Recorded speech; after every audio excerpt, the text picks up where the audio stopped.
At 60 years old, I decided to disobey my husband for the first time in 35 years of marriage. I grabbed the hidden keys and went to my mother-in-law's house. That house he had forbidden me to visit for decades, always with the same excuse. "It's under renovation, dear." But when I opened that door, my heart nearly stopped. What I saw inside destroyed everything I believed about my life, my marriage, and the man who slept beside me every night. But before I continue, check if you're already subscribed to the channel and write in the comments. Where are you watching this video from? We love knowing how far our stories are reaching. My name is Eleanor. I am 60 years old, and for 35 years I was the perfect wife. The one who never questioned, never doubted, never disobeyed. I woke up early to make the coffee, kept the house spotless, and waited for my husband Robert to come home from work with a smile on my face. Everyone told me I was lucky. A stable marriage, no fights, no scandals. But what no one saw was the silence. That silence grew between us like an invisible wall, built brick by brick over the years. And at the center of that silence was a single forbidden place. My mother-in-law, Mrs. Davis's, house in the small town of Cedar Creek. I only met Mrs. Davis 3 times in my life. The first was on my wedding day, when she came to the city for the ceremony. I remember she hugged me tightly, her gentle eyes looking at me with a tenderness that made me feel welcome. The second time was a few months later, when Robert and I went to visit her. The house was simple, but full of light, with a yard packed with flowers that she tended herself. Mrs. Davis proudly showed me every corner of that house, told me stories from Robert's childhood, and made me feel like part of the family. The third and last time was 33 years ago. After that door closed to me. At first, Robert's excuses seemed reasonable. "The house needs urgent repairs, Eleanor. The roof is falling, the walls are leaking. It's dangerous to take you there." I believed him. Of course I believed him. Robert was always a dedicated son, concerned about his mother's well-being. He traveled to Cedar Creek regularly, every 2 or 3 months, always alone. "There's a lot of dust, a lot of work. You'd get tired," he'd say, kissing my forehead before leaving. The years passed. 1 year of renovations turned into 2, then 5, then 10. There was always a new problem. The contractors didn't show up. The materials were delayed. They found termites in the structure. They needed to redo the foundation. I tried to suggest that we go together, even if just to see the progress of the work. But Robert would get irritated. "Don't you trust me? Do you think I'm making this stuff up?" The tone of his voice would change. It became harsh, defensive. I learned not to ask. I tried to keep in touch with Mrs. Davis by phone. In the first call, she answered with that sweet voice I kept in my memory. She asked about me, about Robert, about our life.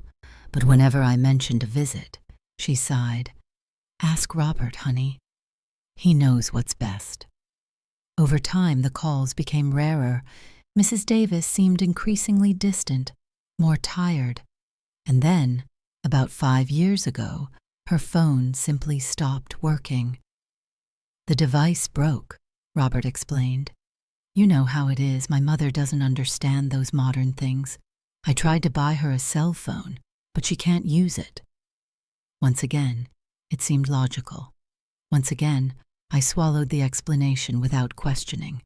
Respect and boundaries are the unspoken foundation of any healthy family dynamic.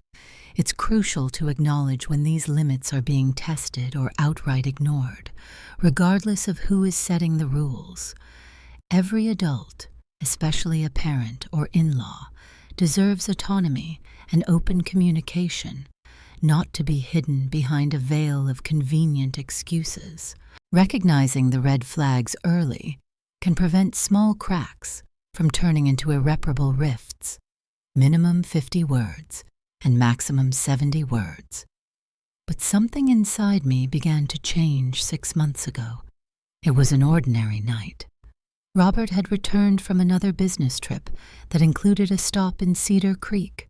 When he came into the house, I noticed something strange. His shoes, those leather loafers he liked so much, were covered in wet, red mud. Fresh mud. "Robert, where did all this mud come from?" I asked, picking up the shoes to clean them. He froze for a second, just 1 second, but it was enough for me to notice. "Oh, it's from a construction site I visited. Work business." "But it hasn't rained in weeks," I insisted, looking at the shoes. "How can there be fresh mud?" His reaction scared me. Robert had never yelled at me. Never. "For goodness sake, Eleanor, I come home dead tired, and you start grilling me about a pair of shoes. Do you think I'm lying to you? After 35 years, is that what you think of me?" I was paralyzed. My hands were shaking. I was just asking, Robert. I didn't mean to." "Drop it," he cut me off, walking into the bathroom and slamming the door shut. That night, lying next to him in bed, I couldn't sleep. I stared at the ceiling in the darkness, listening to Robert's heavy breathing, and for the first time in 35 years, I allowed myself to think the unthinkable. My husband was hiding something from me, something related to that house in Cedar Creek, something big enough to justify 33 years of lies. The days that followed were strange. Robert became excessively attentive. He bought me flowers, took me to dinner at an expensive restaurant, and complimented my hair and my clothes. It was as if he was trying to compensate for the explosion of anger with gestures of affection. I accepted everything with a forced smile, but inside, something had changed. I was no longer the wife who accepted everything without questioning. For the first time, I began to watch him, truly watch him. And that's how I noticed other details. His trips became more frequent. Almost every week he had some engagement that took him out of town. He always came back with elaborate stories about meetings, contracts, and clients.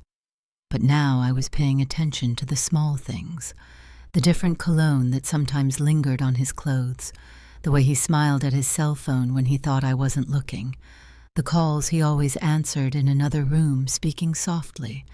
The definitive change happened 3 weeks ago. It was a Saturday morning, and I was making coffee when the doorbell rang. I looked out the window and saw a black car parked in front of our house in New York. A man in a gray suit got out, carrying a leather briefcase. "Robert," I called. "Someone's at the door." My husband appeared in the living room, frowning. When he opened the door, the man introduced himself. "Good morning. My name is Dr. Alan Green. I'm an attorney. I'm looking for Mr. Robert Salas." "That's me," Robert replied, and I realized his voice was tense. "May I come in? I need to speak with you about a delicate matter concerning your mother, Mrs. Davis." My heart raced. I approached the door, and the attorney noticed me. "You are?" "I'm Eleanor, Robert's wife." The attorney nodded gravely.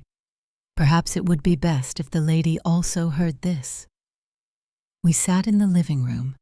I offered water, but my hands were shaking so much I almost dropped the glass. The attorney opened his briefcase and took out some documents. "Mr. Robert, Mrs. Eleanor," he began, with a professional yet gentle voice, "I regret to inform you that Mrs. Davis passed away 45 days ago." The world stopped. I felt as if the air had been sucked out of the room. "What?" I whispered. 45 days ago? Why? Why didn't anyone tell us?" Robert was pale, absolutely motionless. He didn't cry. He didn't react. He just sat there, staring at the attorney as if he didn't understand the words. "According to the instructions Mrs. Davis left me," the attorney continued, I was to contact Mr. Robert exactly 30 days after her passing to discuss the inheritance. I apologize if this caused any distress, but those were her express instructions. 30 days. He had waited 30 days. So why now, 45 days later? Mrs. Davis passed away at the Cedar Creek Regional Hospital due to cardiac complications, the attorney explained. The funeral was held according to her wishes, simply and discreetly. Now, regarding the estate, he pulled out a thick envelope and a keychain with several old keys. All assets under Mrs. Davis's name, including the house and land in Cedar Creek, were left in her will to you, Robert, as her only son and legal heir. The keys jingled when he placed them on the coffee table. I looked at them as if they were cursed pieces of metal. Those were the keys to the house that had been denied to me for over 3 decades. Here are the deeds, already transferred to your name, the attorney continued, handing the documents to Robert. And these are the keys to the property. There are also some personal belongings of Mrs. Davis you might want to collect. When the attorney finally left, leaving that heavy silence in the living room, I exploded. 45 days, Robert. My voice came out louder than I intended. Your mother died 45 days ago, and you didn't tell me anything. I didn't know, he shouted back, standing up abruptly. Do you think I knew? I'm as shocked as you are. Liar! I heard my own voice echoing through the house, surprising myself. I had never yelled at Robert. Never. You knew. Those muddy shoes 6 months ago. You weren't at any construction site. You were there, in Cedar Creek. Your mother was sick, and you hid it from me. Robert faced me with an expression I had never seen before. It wasn't sadness. It was panic. Pure panic. I was trying to protect you, he said, but the voice was weak, unconvincing. Protect me? Protect me from what? From saying goodbye to my mother-in-law? From being present at the funeral? From saying a prayer for her? He didn't answer. He just took the envelope with the documents and the keys, put everything in his briefcase, and walked toward the den. I heard the click of the lock when he shut the drawer.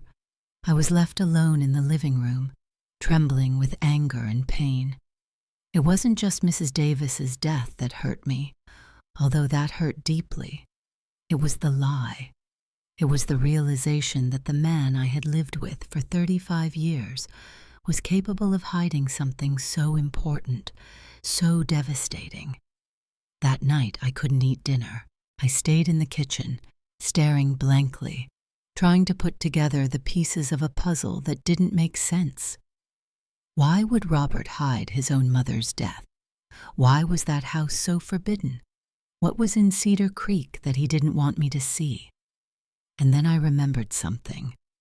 Years ago, maybe about 10 years, I was cleaning Robert's den and found a strange receipt.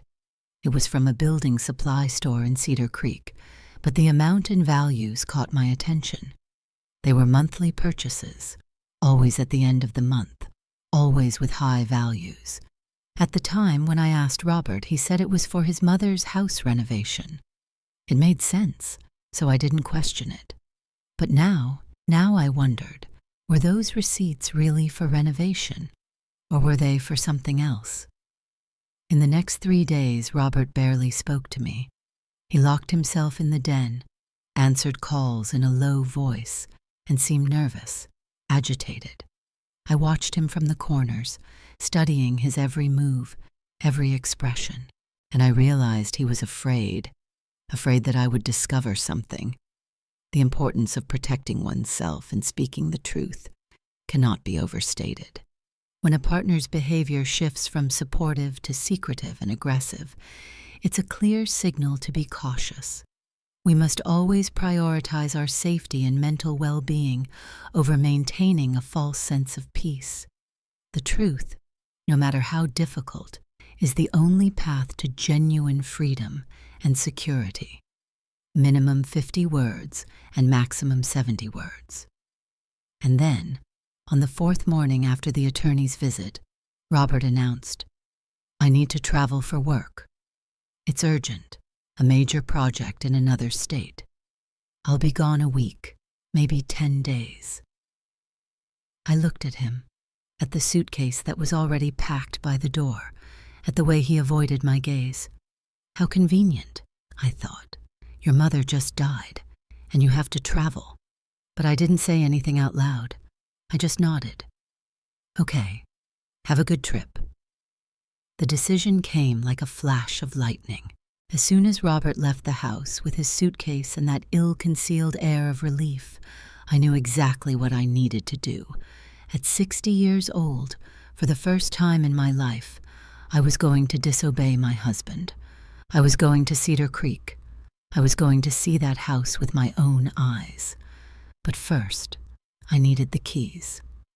I waited 10 minutes after Robert left, just to make sure he wouldn't come back. Then I headed to his den. The door was closed, as always. My heart was pounding so hard I could hear it in my ears. Where would Robert keep the key to the den? I thought quickly. Robert was methodical, organized, but also arrogant. He would never imagine that I would dare to enter his den. The key had to be somewhere obvious, hidden in plain sight. I went to the bedroom and started checking the pants he had worn the previous week. In the third pair, in the small pocket of a dress pant, my fingers touched something cold and small, a key. But it was too small to be for the den. It must be for a drawer. I kept looking. Then I remembered. The keychain by the entrance, where we kept the spare house keys. They were there, keys to the gate, the car, the front door, and a key with a faded tag where I could still read, Den. With trembling hands, I went back and opened the den door. The smell of the room enveloped me, a mixture of paper, wood, and the expensive cologne Robert used. Everything was spotless, organized with military precision. I went straight to the desk, to the drawers on the right side. The first one opened easily. It only had pens, pads of paper, nothing important. The second one too. But the third was locked. I took the small key I had found in the pant pocket and tried it. It fit perfectly. Inside the drawer, the first thing I saw was the keychain the attorney had left, the keys to Mrs. Davis's house. My fingers closed around them tightly, but there was more. Under the keychain, a thick blue folder. On the cover, in Robert's impeccable handwriting, Cedar Creek Investments. I opened the folder. There were no renovation projects. There were no architectural blueprints. What I found were hundreds of receipts, all organized by date, all from the same building supply store. Cement, sand, bricks, paint, hardware, monthly purchases for years. The values were absurd. I mentally tallied the visible receipts and easily reached over $200,000. But what caught my attention the most was a small piece of paper, different from the official receipts. It was a handwritten note in nervous, feminine script. Robert, she's asking for the medicine again. We're out. What do I do? See, she, medicine. See, my mind spun, trying to understand. Who was she? Mrs. Davis? And who was C? Why would a woman be asking Robert for instructions about medicine? I tucked the house keys deep into my purse and put everything back in place. I locked the den. I put the spare keys back on the keychain. I couldn't leave any trace. I went to the bedroom and started getting ready. I didn't pack a suitcase. Robert might call and notice something strange in my voice. I put only a few clothes in an old backpack, cash I had saved over the years, and my documents. I set my cell phone to silent. If Robert called, I simply wouldn't answer right away. I would send a text later. Was in the shower or was sleeping. I called a rideshare to the bus station. During the ride, I looked out the window at the city where I had lived for so many years. Everything seemed different now, as if I were seeing it through a new lens. How many other women were going through similar situations? How many accepted their husbands' lies without questioning, as I had for decades? At the station, I bought a ticket to the city closest to Cedar Creek. I didn't want to buy one directly there. I was afraid of leaving too obvious a trail. The trip would be long, almost 7 hours with a transfer. I sat by the window on the bus. Around me, ordinary people living their ordinary lives. A mother trying to calm a crying baby. A young man listening to loud music on his headphones. An elderly couple holding hands, napping together. I envied that couple for a moment. They seemed to have something Robert and I never did. Truth. During the long hours of the journey, I stared out the window, watching the landscape change. The big city gave way to smaller towns, then to green fields, crops and dirt roads. The sky was more open here, cleaner. It had been so long since I left the city that I had almost forgotten what the rest of the world looked like. I tried to put the puzzle together in my mind. Robert said the house had been under renovation for 33 years. The receipts proved he regularly bought building materials. But for what? To build what? Renovations don't last decades. And that note about medicine. Was Mrs. Davis sick? Why did Robert never tell me? And most importantly, who was the woman who wrote that note? See, when I finally arrived at the city next to Cedar Creek, it was already late afternoon. I went to the spot where the rural vans left for the smaller towns. I asked a driver about Cedar Creek. Cedar Creek? Sure. The blue van right there is going that way. It leaves in 15 minutes, he said, pointing. I got into the van and sat by the window. There were a few women returning from the market with bags of vegetables and groceries. One of them, a kind-looking woman in her 50s, sat next to me. "First time in Cedar Creek?" she asked with a smile. "Not really," I replied, choosing my words carefully. "I came many years ago. I'm going back to visit a place." "Oh, that's nice. Cedar Creek is small, but it's a quiet place. Everyone knows everyone there." I took a deep breath and took a risk. "Do you know Mrs. Davis's house? Robert's mother?" The woman's face instantly changed. There was surprise there, but also compassion. "Mrs. Davis. Poor thing. She passed away over a month ago, you know." Everyone was surprised. She was so isolated these last few years. "Isolated," I repeated, pretending not to know anything.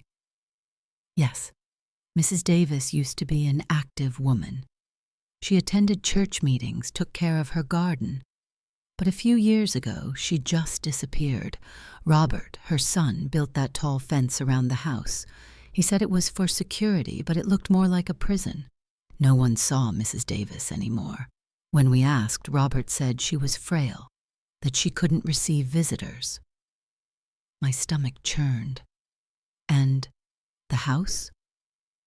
"How is it? The house is beautiful, well kept, painted." "It doesn't look like it's had any renovations, to be honest. Just that tall fence that gives the place a strange look." The van dropped me off near the center of Cedar Creek. It was exactly as I remembered it from decades ago, only now everything seemed smaller, more intimate. The cobblestone streets, the simple but well-maintained houses, the small plaza with wooden benches where a few elderly people chatted in the shade of the trees. I followed the directions the woman from the van had given me. Past the little church, turn left onto Bakery Street, go straight until you see a white house with an iron gate. My heart was beating faster with every step, and then I saw it. Mrs. Davis's house was at the end of a quiet street. I stopped a few yards away, just watching, trying to process what my eyes were seeing. The woman in the van was right. The house was immaculate. Freshly painted white walls, windows with wooden frames in perfect condition, clean tiles. The yard was beautiful, with green grass and colorful flowers, roses, lilies, begonias. But what shocked me the most was the fence, a tall fence, over 6 feet high, made of concrete and iron panels surrounding the entire property. It wasn't a decorative fence. It was a barrier, a prison. 33 years. 33 years he told me this house was in ruins, under construction, dangerous, and what I saw in front of me was a perfect, well-maintained, beautiful property. Robert wasn't renovating anything. He was hiding something. I felt my legs weaken, but I forced myself to keep walking. The gate wasn't locked. I pushed it slowly, and it opened with a slight creak. I climbed the 3 steps of the porch, my hand trembling so much that I needed 2 tries to put the key in the lock. The key turned smoothly. The door opened, and then a smell hit me. It wasn't bad, but it was strange. A mixture of sweet perfume, maybe lavender, with something chemical underneath. Disinfectant, and something else, something I couldn't quite identify, but that made my stomach turn. I entered slowly. My eyes needed a few seconds to adjust to the dim light. The curtains were closed, letting only slits of light enter. But even in the dim light, I could see that the inside of the house was luxurious. The floor was shiny porcelain tile. The living room had a huge leather sofa, a gigantic television on the wall, modern and expensive furniture. Everything seemed new, untouched. None of it matched the simple house I remembered from 33 years ago. It was as if I had entered another dimension. I took a few steps into the living room, my eyes scanning every detail, and then I saw the wall, an entire wall covered in picture frames. Dozens of them, all with photos of Robert. Robert on the beach, Robert in front of famous landmarks abroad, Robert holding trophies, Robert next to expensive cars I had never seen. It was a sanctuary, a temple dedicated to my husband's ego. But what hurt me the most was the realization. There wasn't a single photo of Mrs. Davis, not one photo of us from our wedding. It was as if neither she nor I existed in Robert's world.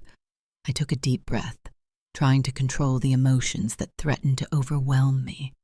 I needed to continue. I needed to see the rest. I crossed the living room and went to the kitchen. It was modern, equipped with state-of-the-art appliances. Everything shone. Everything was in its place. On the refrigerator door, something caught my attention. A children's drawing stuck with a magnet. It was a simple drawing, made with crayons showing 3 people, a tall man, a woman, and a small figure between them. Above the man, written in childish handwriting, Dad. My heart stopped. Dad? Did Robert have a son? How? When? I left the kitchen in a trance, walking down the hall.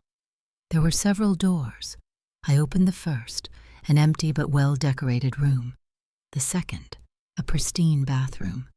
The third door, at the end of the hall, was locked. I went back to the keychain in my purse. There were several keys. I tried 1, 2, 3. On the 4th try, the lock yielded. I opened the door. The smell hit me like a punch. Strong, unmistakable. Medicine, disinfectant, sickness. The light coming through the door illuminated the room little by little. In the center there was a bed, but it wasn't an ordinary bed. It was a hospital bed, metal, with side rails. The rails were lowered now. The bed was empty, the mattress covered with protective plastic. Next to the bed, a table full of medicine bottles, some empty, others half full. Boxes of pills, syringes still in the package, a small oxygen tank lying on the floor. This had been Mrs. Davis's room. Not a cozy room, but a hospital room. A room where she lived confined, isolated, slowly dying. I walked slowly to the bed. My legs felt like lead.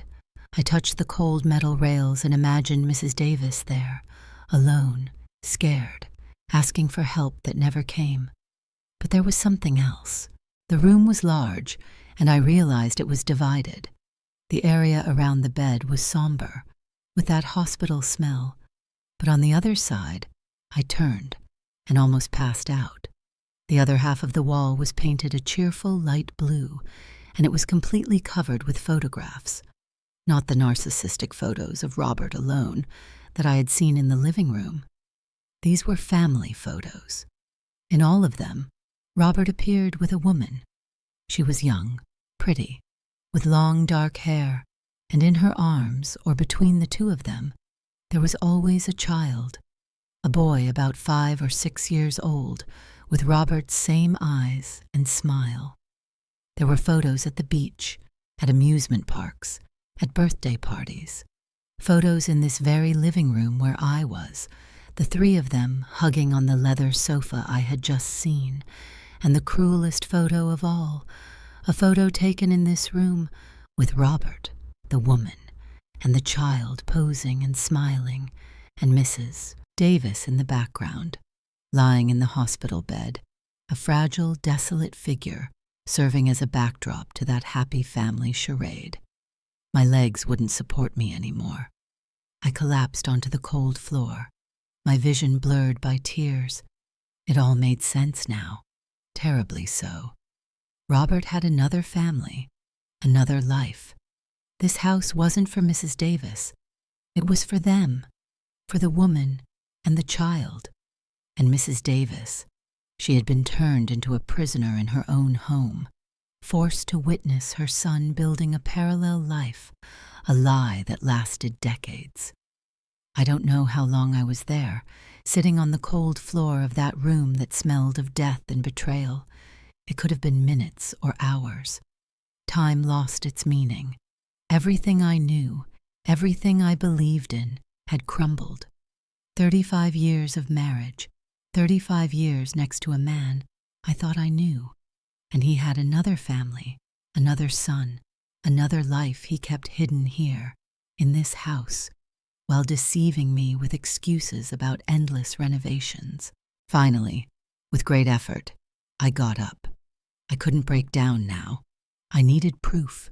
I needed to fully understand what Robert had done, not just to me, but to Mrs. Davis. I started tearing some of the photos off the wall.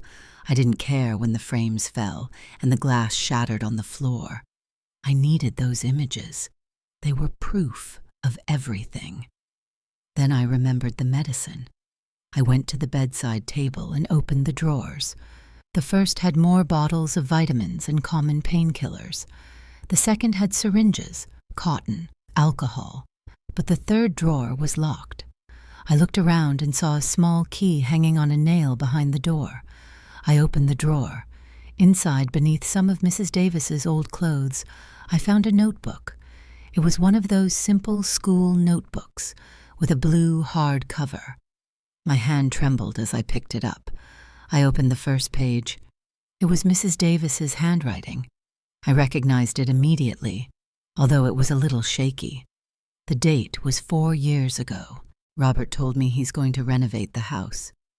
I'm so happy my son cares so much about me. God bless him. I flipped through the pages, reading entry after entry. At first they were happy notes about the improvements to the house, about how attentive Robert was. But then the tone began to change. Robert brought a girl to stay here. He said she's a colleague from work who's having problems and needs a temporary place. She seems like a good person, but it's strange. Why didn't Robert mention this to me before? A few pages later, the girl, Camilla, brought a child, a beautiful boy. Robert says they're helping a family in need, but that child's eyes are exactly like Robert's when he was little. I'm a mother, I know. I carried that child in my womb. I know every feature of my son. My vision blurred with tears, but I kept reading. The entries became more spaced out. The handwriting was shakier. I asked Robert if the child is his. He yelled at me. He said I'm becoming senile, that I'm imagining things. Since then, he started locking my room door from the outside. He says it's for my safety, that I might fall if I go out alone at night. But I know it's a lie. I'm a prisoner in my own home. I kept reading, every word like a stab. I asked to call Eleanor. I want to see her. I want to tell her the truth. But Robert said she's very sick, that she can't travel. Could it be true? Or is it another lie? My heart medicine ran out. Robert took it all. He brought different ones. He said they're better, but I feel worse and worse. My chest hurts so much. Camila is afraid of him too. I noticed by the way she lowers her eyes when he speaks. She is trapped here the same way I am. We are two prisoners. Robert brought an attorney. He wants me to sign papers giving him everything. I refused. I threw the pen at him. Then he said something terrible. He said something might happen to Eleanor if I didn't cooperate. He used her name as a threat. God forgive me, but I'm afraid of what my son has become. The last entry was almost illegible, written in such shaky handwriting that it was barely understandable. I'm dying. I know it. My heart is failing, and he's not giving me the right medicine. Eleanor, if you ever read this, forgive me for not being stronger. Forgive me for not protecting you from him. And please don't let him win. Get justice for both of us. I closed the notebook and pressed it against my chest, sobbing. Mrs. Davis had died alone, scared, betrayed by her own son, and he used my name as a weapon against her. I put the notebook in my purse along with the photos. Then I heard a noise outside. Voices. Someone was talking outside the house. I froze. Could it be Robert? Had he found out I was here? I walked silently to the window and peeked through the curtains. There were two women on the sidewalk talking. One of them pointed at the house and said something I couldn't hear. I breathed a sigh of relief. It wasn't Robert. But I needed to get out of there. I couldn't risk being seen, or worse, Robert showing up by surprise. I left the room, crossed the house quickly, and opened the front door. That's when one of the women saw me. "Excuse me," she called, approaching. "Are you?" For a second, I thought about lying, but I was tired of lies, too tired. "I'm Eleanor," I replied, "Robert's wife." The two women exchanged surprised glances. The older one, a woman about 70, put her hand to her heart. "Wife? But Robert always said you were very sick. That's why you never came to visit him." "I know what he said," I replied, my voice coming out firmer than I expected. "But as you can see, I'm well, very well. And now I know why he never brought me here." The younger woman, who must have been in her 50s, introduced herself. "My name is Brenda. I live across the street. And this is Mrs. Mary. She was a very close friend of Mrs. Davis." She hesitated before continuing. Do you know about Camilla?" My heart raced when I heard the name. "Camilla?" Brenda looked at Mrs. Mary, as if asking permission to speak. The older woman nodded slowly. "Camilla is, well, I guess she would be Robert's other wife," Brenda said, choosing her words carefully. "She's been living here for about 5 years. She has a child, Danny. Everyone here knows about it, but no one knew quite what to say. Robert is intimidating, and after he fenced off the house and isolated Mrs. Davis, everyone was afraid to get involved." Mrs. Mary shook her head, her eyes filled with tears. "Carmen was my best friend. We used to crochet together, go to Mass, take care of the garden. When Robert built that fence and started saying she was too sick to have visitors, I tried to see her several times, but Robert was always at the door blocking me. 'My mom needs rest,' he'd say. And little by little, Carmen just disappeared. But the house was always busy," Brenda continued, "Camilla coming and going with the child, Robert arriving with the car full of groceries. It was as if they lived a normal life here while Mrs. Davis was locked up inside. "Do you know where Camilla is now?" I asked, feeling a mixture of anger and curiosity. "She left shortly after Mrs. Davis died," Mrs. Mary replied. "Robert said she had gotten a job in another city, but before she went, she came to see me." "She came to see you?" "Yes. She was desperate. She said she couldn't take it anymore, that she was afraid of Robert, that she wanted to protect her son. She gave me this." Mrs. Mary took a folded paper from her apron pocket. She asked me to keep it. She said it might be important one day. I took the paper with trembling hands and unfolded it. It was a letter written in hasty handwriting. "My name is Camilla Flores. I'm writing this in case something happens to me or my son, Danny. I met Robert 6 years ago when I was working as a waitress. He told me he was divorced, that he lived alone and was caring for his sick mother. I believed him. When I got pregnant, he brought me here. He said the baby and I would have a good life. At first, it was good. But then I realized that Mrs. Davis wasn't sick. She was being held prisoner. Robert took away her medicine and only gave her vitamins. He said she was being dramatic, that it was just an old woman seeking attention. I tried to help her several times, hiding medicine for her, but Robert found out and threatened me. He said he would take Danny away from me if I kept interfering. I was afraid of him, afraid of losing my son, afraid of ending up like Mrs. Davis. So I kept quiet, and that guilt will haunt me forever. Mrs. Davis died because Robert wanted her to. He wanted the inheritance. He wanted the house. He wanted to get rid of the burden of caring for his mother. And he got what he wanted. If anyone finds this letter, please don't let him get away with it. For Mrs. Davis's memory, get justice. When I finished reading, I had to lean against the wall. It was all worse than I imagined. It wasn't just marital betrayal. It was murder.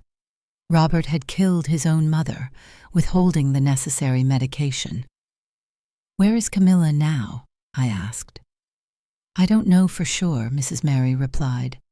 She said she was going to try to return to her family in the heart of rural Oklahoma, but she was so scared that she didn't want to give details. She just asked me to keep this letter and give it to the authorities if anything happened. "The authorities?" I repeated. "Did you go to the police?" The two women lowered their gaze, ashamed. "Us? We didn't have proof," Brenda murmured. "It was all based on suspicion, on things we heard through the walls, on strange behavior, and Robert is so convincing. We were afraid he would turn the situation against us, that he would sue us for defamation." I understood. Fear was a powerful tool, and Robert knew how to use it very well. "But now we have proof," I said, taking Mrs. Davis's notebook out of my purse. "She documented everything, and I have the photos, the receipts, and now this letter from Camilla. Together, it's enough evidence." Mrs. Mary looked at me with an expression of hope mixed with pain. "Are you going to do something?" "I am," I replied, and I felt that, for the first time in 35 years, I was taking control of my own life. I'm going to do exactly what Mrs. Davis asked me to. I'm going to get justice. I asked them to suggest a place where I could stay, as I didn't want to go back into that house. Brenda insisted that I stay at her house, that she had a guest room. That night, sitting in Brenda's cozy kitchen, with a cup of hot tea in my hands, I began to formulate a plan. First, I would need an attorney. I couldn't use the same attorney who had handled the inheritance. He might be compromised with Robert in some way. I needed someone from outside, someone who had no connections with my husband. Brenda helped me search online. We found a law firm in the capital specializing in crimes against the elderly and domestic violence. I wrote down the number and decided to call the next morning. That night I couldn't sleep. I lay there staring at the ceiling, reliving 35 years of marriage in a new light. How many signs had I ignored? How many excuses had I accepted without questioning? Robert's frequent trips, the calls he answered in another room, the way he got nervous when I asked about Mrs. Davis. And I remembered something I hadn't thought about in years. About 10 years ago, I had received a strange call. A young female voice had asked, "Are you Robert's wife?" When I said yes, she remained silent for a long moment and then hung up. At the time, when I told Robert, he said it must have been a prank call, that it was nothing important. I believed him, of course. I believed him. But now I wondered if that voice was Camilla's. Had she tried to warn me? Could it be that at some point she thought about exposing Robert but was too afraid to go through with it? The next morning, just as the clock struck 9, I called the law firm. A receptionist answered, and I briefly explained my situation. Without going into many details, just saying I needed urgent help with a case of elder abuse and fraud. "Dr. Sarah Miller can see you this afternoon," the receptionist said. "At 3 o'clock, I confirmed. The Capitol was 2 hours away from Cedar Creek. Brenda, who had overheard the call, offered to drive me in her car.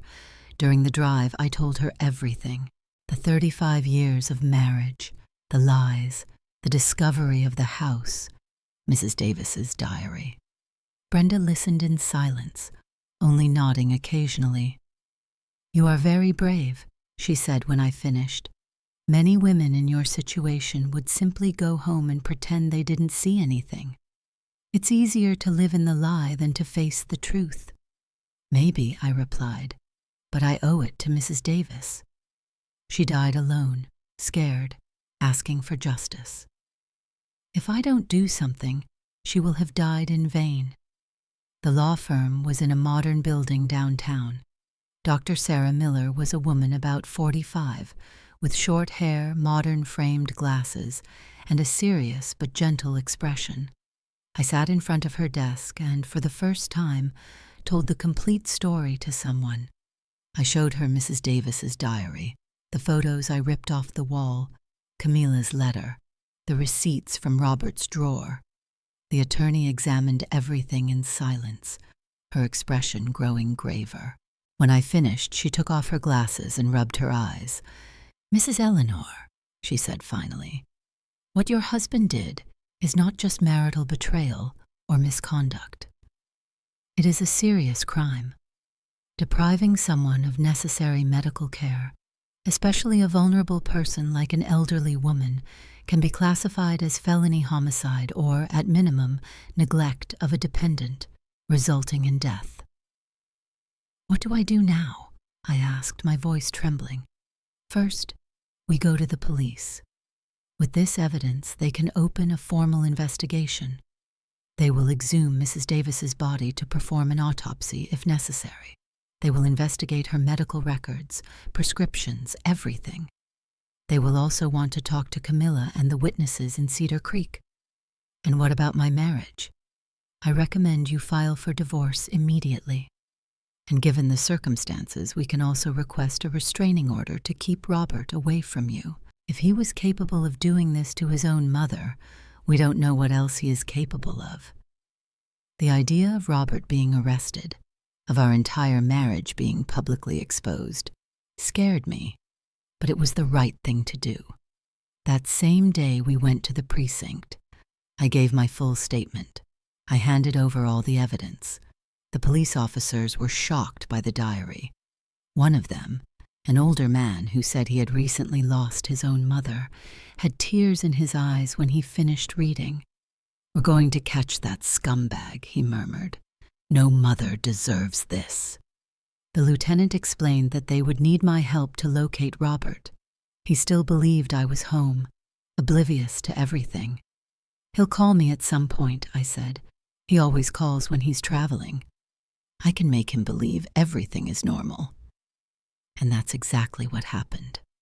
That night, When I was back in Cedar Creek, at Brenda's house, my cell phone rang. It was Robert. "Hello, my love," he said with that voice I knew so well. "How are you? Is everything okay over there?" I took a deep breath, trying to keep my voice normal. "Everything's fine, yes. A little lonely, but everything's fine. I'm so sorry I had to travel at this difficult time. But work, work," he lied. He was probably with Camilla or sorting out something related to Mrs. Davis's estate. "When are you coming back?" I asked. "In about 3 days." "Do you miss me?" he asked, and I could hear the smile in his voice, a smile from someone who thinks they're getting away with it. "Yes," I lied. "Yes, come back soon." When I hung up, I felt sick. How had I lived with this man for so many years? How had I not noticed? In the following days, things happened quickly. The police managed to locate Camilla through old phone records. She was indeed in Oklahoma, living with her sister. When she heard that Robert was being investigated, she immediately agreed to give her testimony. Mrs. Davis's body was exhumed. The autopsy confirmed what the diary suggested. She had a severe heart condition that required specific medication. The medication found in her system at the time of death was only vitamins and supplements. Nothing that could treat her real heart problem. With all the evidence gathered, the judge issued an arrest warrant for Robert, and that's when something I didn't expect happened. Robert returned home, not to our house in the city, but to Cedar Creek. Apparently he had things to resolve there, probably related to the sale of the property. The police were waiting for him. I was at Brenda's house when I received the call from Dr. Miller. "Eleanor, the police arrested Robert an hour ago. He's at the Cedar Creek precinct now. Do you want to be present at the interrogation?" My heart raced. Part of me wanted to be far away from all of it. But another part, the part that had read Mrs. Davis's diary, that had seen that room where she was held prisoner, that part needed to see Robert face the consequences. "Yes," I replied, "I want to be there." When I arrived at the precinct, Robert was already in an interrogation room. Through the mirrored glass, I could see him, but he couldn't see me. He was sitting with his arms crossed, with that expression of superiority I knew so well. The lieutenant began the interrogation by showing the evidence one by one. Mrs. Davis's diary, the photos, Camilla's letter, the medical records. I watched Robert crumble before my eyes. First, he tried to deny everything. "That's absurd. My mother was senile. She made things up." Then he tried to justify. "I was trying to protect her. She didn't know what was best for her." And finally, when he realized there was no escape, he tried to blame others. "It was Camilla. She was the one in charge of the medicine. I didn't know." But the evidence was irrefutable. Davis's diary specifically described how Robert had confiscated her medication. Camilla had receipts and text messages showing that Robert instructed exactly what medication to give, or not to give, to his mother. And there was more. The police had discovered that Robert had forged powers of attorney and other legal documents, faking Mrs. Davis's signature to gain complete access to her assets. When the lieutenant finally said, "Robert Salas, you are being formally charged with felony homicide, forgery, misappropriation of assets, and false imprisonment," I saw my husband, ex-husband, finally break. He put his face in his hands and started to cry, but they weren't tears of remorse. I realized that when I heard him mutter, "My career is over, my reputation." Not even at that moment did he think of Mrs. Davis. He only thought about himself. The value of kindness, patience, and doing the right thing, even when difficult, is a moral compass that guides a truly meaningful life. While we can't control the actions of others, we are fully responsible for our own integrity. Choosing compassion and honesty, even in the face of fear or greed, is the most powerful legacy we can leave behind. Minimum 50 words and maximum 70 words. I left the precinct with Dr. Miller. The sky was starting to darken, tinged with orange and purple. "And now?" I asked. "Now the case will go to trial. With the evidence we have, Robert is almost certain to be convicted. I'm estimating between 15 to 20 years in prison, maybe more. And as for the divorce, we are going to process it so there's no division of assets. You don't owe him anything. In fact, considering that he used marital resources to maintain the house in Cedar Creek and the double life, you are entitled to compensation." "I don't want his money," I said immediately. "I don't want anything that comes from him." "I understand, but I suggest you accept the Cedar Creek house. It was left to Robert by Mrs. Davis, but given the circumstances of her death, there may be a legal argument for the property to pass to you. It would be a way to honor her memory." The house that had been a prison for Mrs. Davis, but which had also been her home. The idea appealed to me. In the months that followed, everything happened as Dr. Miller predicted. Robert went to trial. Camilla testified, as did the neighbors from Cedar Creek. I also spoke, telling about the 35 years of lies, about how Robert had isolated me from his family, about how he used my supposed health condition as an excuse to keep his 2 lives separate. The jury found him guilty of all crimes. The sentence was 18 years in prison. When the judge struck the gavel, I didn't feel triumph, only emptiness, and perhaps a little relief. The divorce was finalized 3 months later. I received the house in Cedar Creek, along with a small financial compensation that I decided to donate to an institution supporting elderly victims of abuse. Now, 6 months after all of this, I'm sitting on the porch of the house in Cedar Creek. The tall fence was removed. That was the first thing I did. In its place, I planted a living fence with rose bushes, just as Mrs. Davis used to have. The room where she spent her last days was completely transformed. I took everything out: the hospital bed, the medicine, the heavy curtains. I repainted the walls a soft yellow and turned the space into a community library. The neighborhood children come here every afternoon to read, do their homework, or just play. Above the door, I put a sign: "The Carmen Davis Library, in memory of a strong woman." Mrs. Mary comes to visit me almost every day. We have tea together, and she tells me stories about Mrs. Davis, the woman she was before Robert turned her into a prisoner. They were stories of a cheerful, generous woman who loved tending her garden and making treats for the neighbors.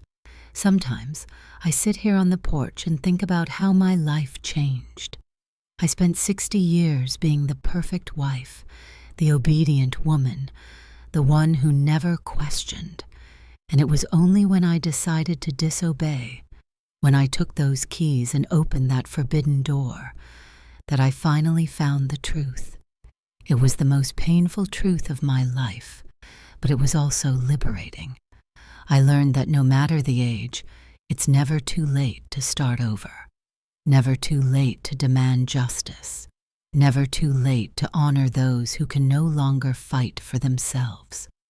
Mrs. Davis is no longer here to see what her house has become, but I hope that wherever she is, she knows that her death was not in vain, that her story was told, that justice was done, and that her daughter-in-law, the one she barely had the chance to know, finally did what she asked on those last pages of the diary. I didn't let him win. Now, if you like this story, click subscribe and tell me in the comments what part left you speechless. Oh, and don't forget to become a member for access to exclusive videos that I don't upload here. I'll see you there. The most profound lesson I took from this upheaval is that a quiet life is not necessarily an honest one. For decades, I mistook silence for stability, and obedience for love. The painful truth revealed that true security is built on transparency and the courage to question what feels wrong. If I could change one thing, it would be to cultivate a stronger voice and trust my instincts much earlier. A better life, a happier life, is one where you refuse to be a silent spectator to your own story. We must embrace the discomfort of confrontation when it means defending what is right for ourselves and for those who are vulnerable. My life changed when I stopped being Robert's wife and finally became Eleanor, a woman committed to the truth,